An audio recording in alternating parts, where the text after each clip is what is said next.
புது சிருஷ்டி எப்படி பேசும்?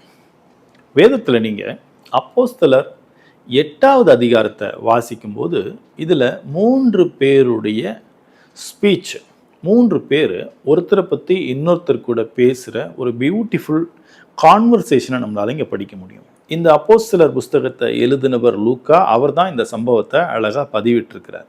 இப்போது அப்போஸ்தலர் 8ஆம் அதிகாரம் 1ஆம் வசனம், 2ஆம் வசனம், 3ஆம் வசனத்தை வாசிக்கும்போது சவுல் அப்படிங்கிறவர் பிரதான ஆசிரியர்கிட்ட இருந்து நிருபங்களை வாங்கிக்கிட்டு எருசலேமில் இருக்கிற எல்லா வீடுகள்லையும் எந்தெந்த வீடுகள்லாம் சபை நடந்துச்சோ அந்த வீட்டில் இருந்தவங்களெல்லாம் அடித்து நொறுக்கி துன்புறுத்தி வீட்டுக்குள்ளே இருந்தவங்களெல்லாம் வெளியில் இழுத்துட்டு வந்து போட்டு அவமானப்படுத்தவும், இன்னும் போனால் அவங்கள கொலை செய்கிற அளவுக்கு கூட அவருக்கு அதிகாரம் இருந்துச்சு. அவர் அதை செஞ்சார்.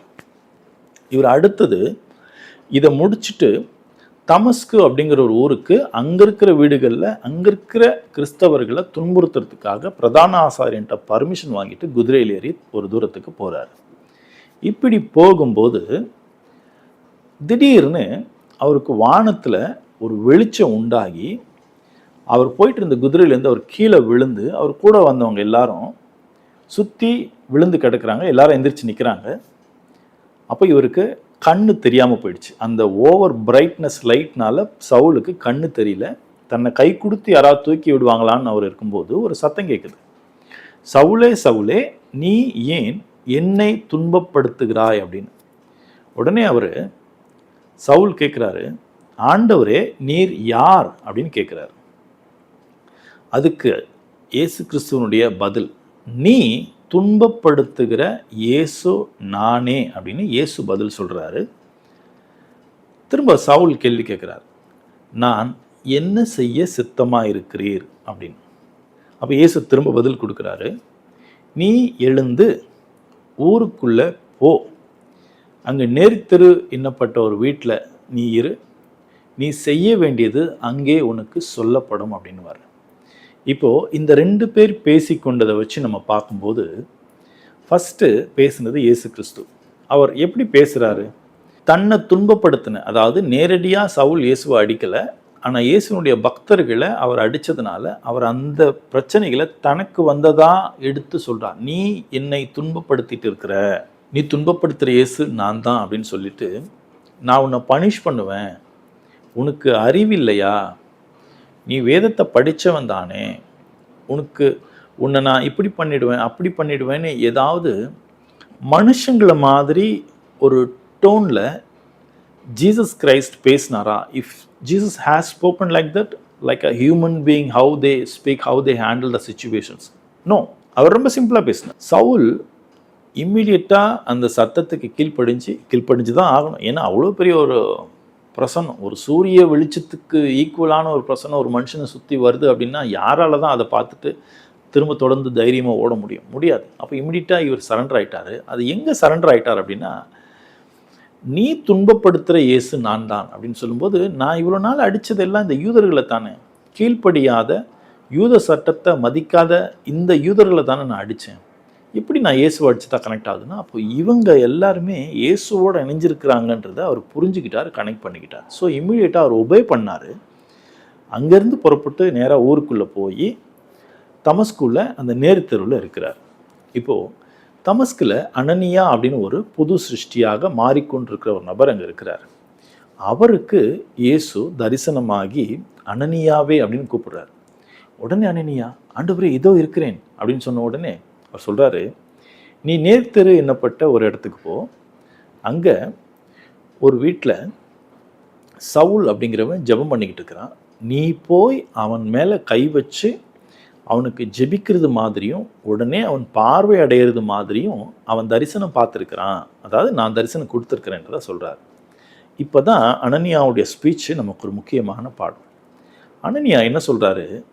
அவர் என்னெல்லாம் கேள்விப்பட்டாரோ, எருசலேமில் இருக்கிற சகோதரர்கள் அடிபடும் போது அங்கேருந்து சிதறிப்போன சிலர் தமஸ்குக்கும் வந்திருக்கலாம், தமஸ்கில் இருந்த அனனியாவுக்கும் அந்த இன்ஃபர்மேஷனை சொல்லியிருக்கலாம். எப்படி எருசலேமில் இந்த சவுல்னு ஒருத்தன் எல்லாரையும் அடிக்கிறான்ப்பா, வீடெல்லாம் நாசப்படுத்துகிறான்ப்பா, சபையெல்லாம் பாழாக்குறான்ப்பா அப்படின்னு சொல்லியிருக்கலாம். அதை அப்படியே இயேசுகிட்ட சொல்கிறார். எப்படி? ஆண்டவரே, இந்த மனுஷனை குறித்து எருசலேமில் இருக்கிற பரிசுத்தவான்கள் சொல்ல நான் கேள்விப்பட்டிருக்கிறேன், இவன் அங்கே இருக்கிற சபையெல்லாம் அடித்து நொறுக்கிறதையும் இங்கேயும் உம்முடைய பரிசுத்தவான்களை அடிக்க நிருபங்களை வாங்கிட்டு வந்துட்டு இருக்கிறான்னு நான் கேள்விப்பட்டேன் அப்படின்னு ஒரு உண்மையை சொல்றார். அதாவது தான் கேள்விப்பட்டதை அப்படியே இயேசு கிறிஸ்துக்கிட்ட ப்ரெசன்ட் பண்றார். கரெக்ட். அப்போ ஒரு புது சிருஷ்டி எப்படி பேசுதுன்னு பார்த்தீங்கன்னா, தான் என்ன கேள்விப்பட்டுச்சோ அதை மட்டும்தான் கிறிஸ்து கிட்ட ப்ரெசன்ட் பண்ணுது, அதை மட்டும்தான் இயேசு கிறிஸ்து கிட்ட சொல்லுது. தன்னோட ஐடியாவையோ அவனை நீங்கள் இப்படி பண்ணிடலாம் அப்படி பண்ணிடலாம் அப்படின்னும் எந்த ஒரு ஐடியாவையோ எந்த ஒரு தவறான போதனையையோ வழிகாட்டுதலையோ இன்ஃபேக்ட் இயேசு கிறிஸ்து கிட்ட அவர் சொல்லவே இல்லை. அவர் சிம்பிளாக தான் கேள்விப்பட்டதை சொன்னார். அதுக்கு இயேசு என்ன பதில் சொன்னார் அப்படின்னா, நீ போ, அவ்வளோதான். நீ இவ்வளோ நேரம் என்னெல்லாம் சொன்னியோ அதை விட்டுட்டு போ, இனிமேல் அதில் நிற்காத. அந்த அந்த தாட், அந்த நம்பிக்கை, அந்த இன்ஃபர்மேஷனில் நீ நிற்காத, நீ போ. அவன் என் நாமத்து நிமித்தம் எவ்வளவு கஷ்டப்படணும், அவன் எவ்வளவு போராடணும் அப்படிங்கிறத நான் அவனுக்கு சொல்லுவேன், அவனுக்கு நான் காட்டுவேன். அவன் ராஜாக்கள் முன்பாகவும் பல அதிபர்கள் முன்பாகவும் நின்று என்னுடைய நாமத்துக்கு சாட்சியாக இருப்பான் அப்படின்னு சொல்லி அவனை பற்றி சொல்லுவார்.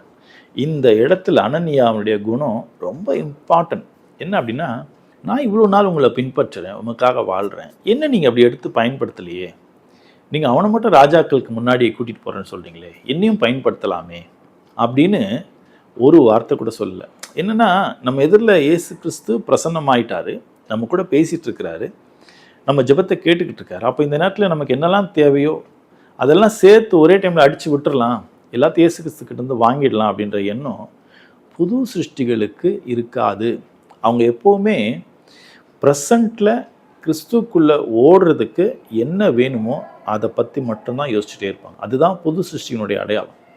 ஓகே, இப்போ இந்த அனனியா சவுலை போய் சந்திக்கிறார். சவுலை போய் சந்திக்கும்போது இந்த சவுலை அவர் நேரடியாக பார்த்த உடனே என்ன தோணியிருக்கும், இவன் பிரதான ஆசிரியர்கிட்டருந்து லெட்டர் வாங்கிட்டு இங்கே இருக்கிற எல்லாரையும் அடிக்க வந்திருக்கிறான், அவனோட லிஸ்ட்டில் என்னோட பேர் கூட இருக்கும், ஆனால் இப்போ அவன் ஏன் முன்னாடி முட்டி போட்டுட்டு நிற்கிறானே அப்படின்னு ஒரு இலக்காரமான மைண்டு, ஒரு ஒரு ஒரு கேர்லெஸ், அவனை எப்படியாவது அவமானப்படுத்தணும் அப்படிங்கிற எண்ணம் எங்கேயாவது வந்துச்சா அப்படின்னு பார்த்தீங்கன்னா இல்லை. இன்றைக்கி நிறைய பேர் அப்படி இருப்பாங்க. சில ஊழியம் செய்கிறவங்க கூட அவங்களுடைய ஊழியத்தை சிலர் மதிக்காமல் போயிருப்பாங்க. அப்புறம் கொஞ்ச நாள் கழித்து ஏதோ ஒரு சுச்சுவேஷன் திரும்ப வரும்போது அவங்கள ஒரு மாதிரி இக்னோர் பண்ணுறது, காத்திருக்க வைக்கிறது, சில மனுஷனுக்கே உண்டான சில தவறுகளை செய்வாங்க. ஆனால் இந்த இடத்துல அனனியா அப்படி நடந்துக்கல. அவர் நேராக போனார், சவுலே சவுலே பார்வை அடையவாகன்னு சொல்லி அவன் மேலே கையை வச்சு ஜெபம் பண்ணி இம்மிடியட்டாக அவனுக்கு பார்வை வர்றதுக்கு தேவன் சொன்ன வழியை செஞ்சுட்டு அவனுக்கு ஞானஸ்நானம் கொடுத்து அவனுக்கு சாப்பாடு கொடுத்து அவனை சகோதரர்கள் நடுவில் கூட்டிகிட்டு போய் இன்ட்ரடியூஸ் பண்ணி வச்சார். இப்போ இவர் கூட்டி போய் சகோதரர்கள் நடுவில் இன்ட்ரடியூஸ் பண்ணி வைக்கும்போது எல்லாரும் பயந்துருப்பாங்க, மற்றவங்களுக்கு தெரியாது இங்கே என்ன நடந்திருக்கு அப்படின்னு. அனனியா இந்த சவுலை கூட்டிகிட்டு வரார் அப்படின்னா அதை பார்த்த உடனே என்ன இந்த அனனியா அப்படி பண்ணுறாரு, இவரே இப்படி ஒரு காட்டி கொடுக்குறாரு அப்படின்னு கூட தோணிருக்கலாம். ஆனால் சவுலுக்குள்ளே வந்த மாற்றங்கள் அனனியாவுக்கும் இயேசுக்கும் மட்டும்தான் தெரியும்.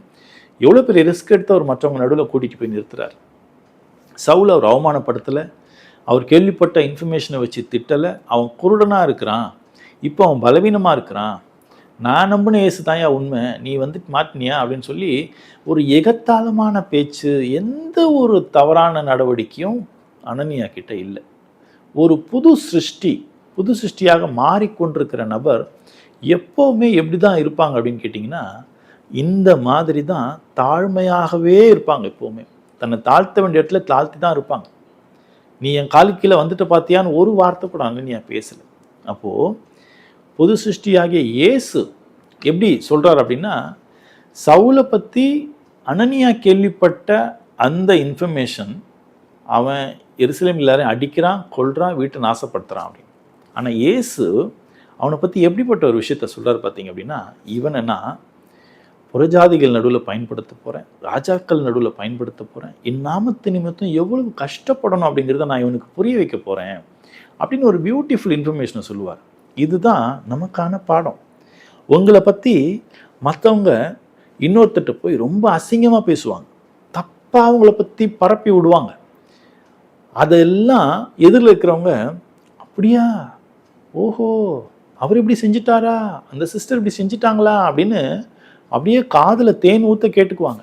ஏன்னா அவங்களுக்குள்ள அப்படிப்பட்ட பலகீனம் இருக்குது, அதனால் அப்படி கேட்குறாங்க.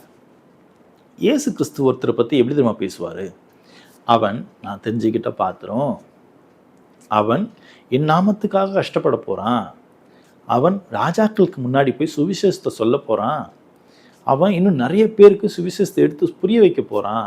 இயேசு ஒருத்தரை பற்றி பேசுகிறார் அப்படின்னா அதுதான் உண்மை. புது சிருஷ்டி ஒருத்தரை பற்றி பேசுதுன்னா அதுதான் உண்மை.